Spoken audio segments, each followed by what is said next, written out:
Hey everyone, welcome to the first episode of the 2021 grow season. This is a preparation episode, so I'll be going through all of my plans for germinating while my plants are inside the house, waiting for them to go outside, usually around Mother's Day.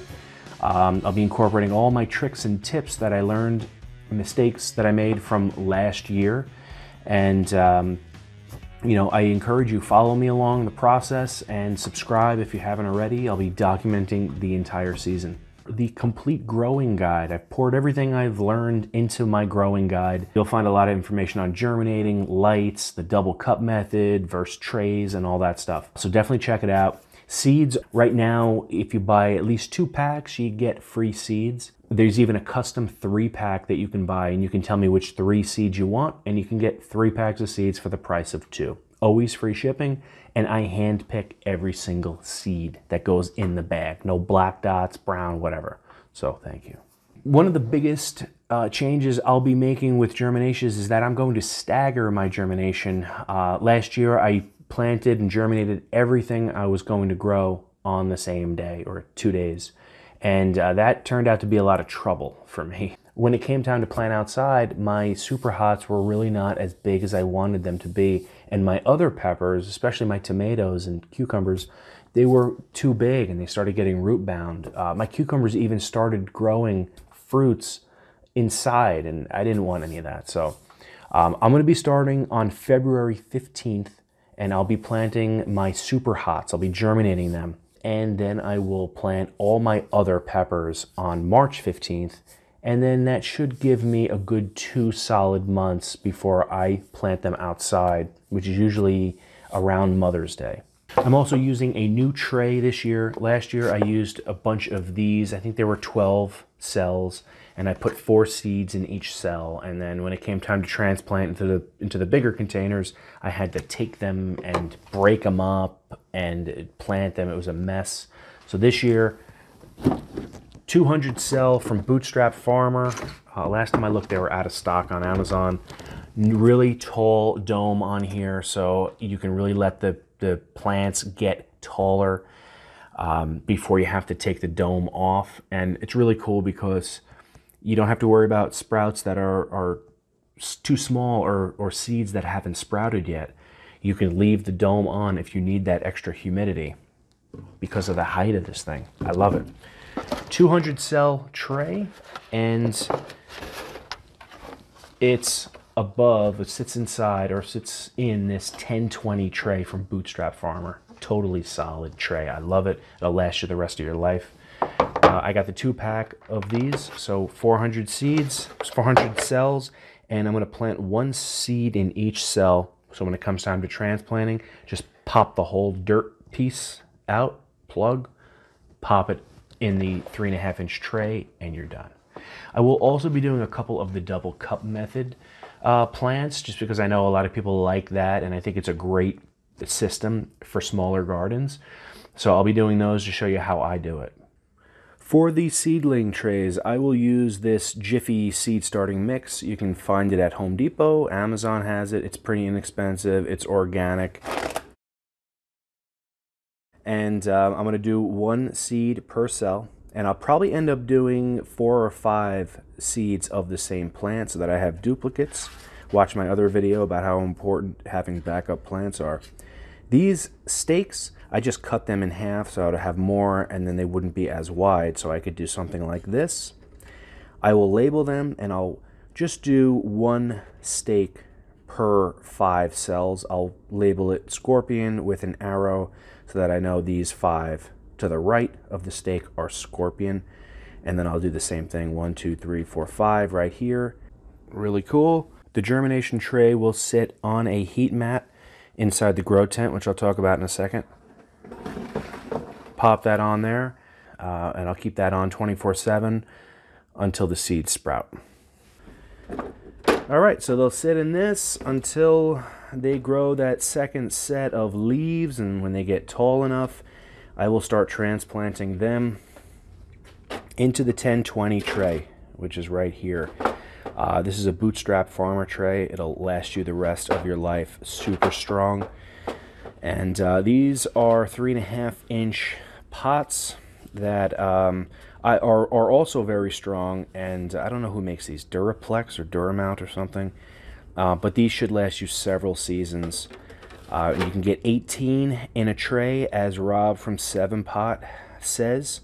18 in a tray is the only way. They'll get transplanted in here, and again, the beauty is that you could take one cell of dirt out, pop it in here with dirt, and you're good to go. You're done. The soil I will be using in these 3.5, I hope I have enough, is this Pro Mix. You'll see a lot of suggestions, a lot of people. You can go crazy with soil, Pro Mix, Fox Farm, all that stuff. Last year I used compost mixed with perlite to allow for drainage, and that was fine. I had success with that. I just didn't want to have to deal with bringing the compost down here and mixing it and doing all that. So once they get planted into the 3.5-inch pots, I will give them fertilizer. Fox Farm Grow Big is the only thing that I have found that does not have an odor at all. And it's a liquid fertilizer, which makes it really easy to feed the plants.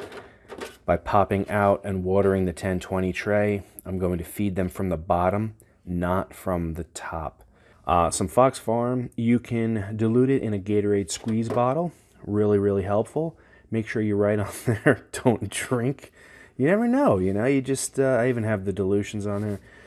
You're thirsty one day, you're thirsty, grab some Gatorade, why not? And then next thing you know, you're growing roots out of your toenails. Usually I will switch though, and I'll start diluting the Grow Big into one of these. These are 2-gallon guys. Home Depot has these. I'll have two, one with the fertilizer in it, the other one with just water, because you're not going to want to apply fertilizer every time you want to water, maybe every other time, once a month, whatever. So at least you have two to go back and forth with. They'll get the Grow Big until they go outside, and then it's fully organic. The stakes, again, I'll be using these black stakes, and the labels I'll be using are the Avery waterproof labels. These labels are actually what I used last season, and I printed them on my black and white laser printer, and they did not peel at all. And I mean, some, like the corners came up, but you just press it down, and these guys lasted the entire season. No fading, a little bit of fading, but still really sharp. And you know, I highly recommend them. So they lasted and stood the test of time all year. So they'll go in the 3.5-inch pots, and then once they do that, they'll go in the grow tent here. The grow tent is new for this year. I have one of those gigantic metal racks in here, 2 levels, and I have 2 sets of T5 fluorescent light fixtures. A lot of people love the LEDs. I'm not going to go into the benefits. That's actually on my growing site on the website. You could check it out. I even do cost comparisons between running LED and fluorescent lights, how much it costs, what you can look to spend or save. The reason I am doing fluorescent is because I'm in a basement and it's unfinished.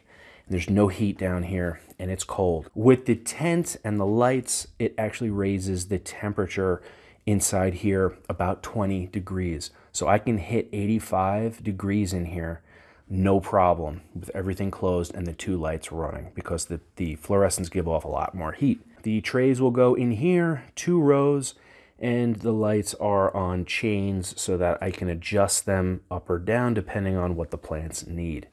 There's also a fan right here, and I'll have another one right there to promote air circulation so nothing gets stagnant, and then it helps strengthen the plants as they're blowing gently in the breeze. This is where they will live for 2 months, and it's all hooked up to this power strip that is plugged, sorry, it's a little messy down here, to an Alexa outlet. As you can see that right there. So it's all set up on a timer, and they run, I have to check the schedule, but I think it's 16 hours a day, 13, I forget. Everything comes on, the lights and the fan, and I reverse the schedule so the light comes on at the coldest part of the day, and that helps between the temperature swings because it gets really cold down here. If you plan on doing the double cup method, as opposed to the trays, it is a little bit easier. And you know, a lot of people like the double cup method, and I think it's great for up to maybe 20, 30 max plants, because with the double cup, you're going to have to water each and every plant. You're going to have to lift them up, check them out, check the water level, fill them up. So if you have 30 or more of these guys, it's going to get old really, really quickly, as opposed to just watering the tray to feed 18 plants. So that's a really quick watering system. For the double cup method, all you need are 2 solo cups. They don't have to be Solo brand. And the potting soil mix. You don't have to do the seed starting soil, because the whatever you plan on using for the entire time while they're in the house, you put in the double cup. So whatever it's going to be, Pro Mix, Fox Farm, compost with perlite. If you do the compost, make sure you get the perlite. Don't do straight compost in anything, because it'll solidify and water won't be able to get down through the roots. Don't do that. So what you're going to do is you're going to, and I'll go through this when I do the germination, but you cut 4 holes out of the bottom of the cup, put dirt in here, the seeds, and you can do 3 or 4 seeds if you want. And then this cup acts as your water reservoir. So you fill this up with water. You can put a rock in there so that when your plant goes inside, it sits up above the water to allow the roots to dangle into the water. Or what some people do is they get square solo cups and round solo cups, so that it doesn't nest in so deep. It'll actually naturally raise above it, which is kind of cool. So if you want to do that, it's a little bit easier. So again, you're going to put your soil in the cup, put the seeds in, put it in, cover it up, and then eventually you'll pick the best plant. Most people just cut the ones that they don't like, leaving the strongest plant, and then that will be its home for the entirety when it's in your house. Thanks for watching. Be sure to subscribe, and the next episode I will be germinating my seeds, so stay tuned for that. Thanks.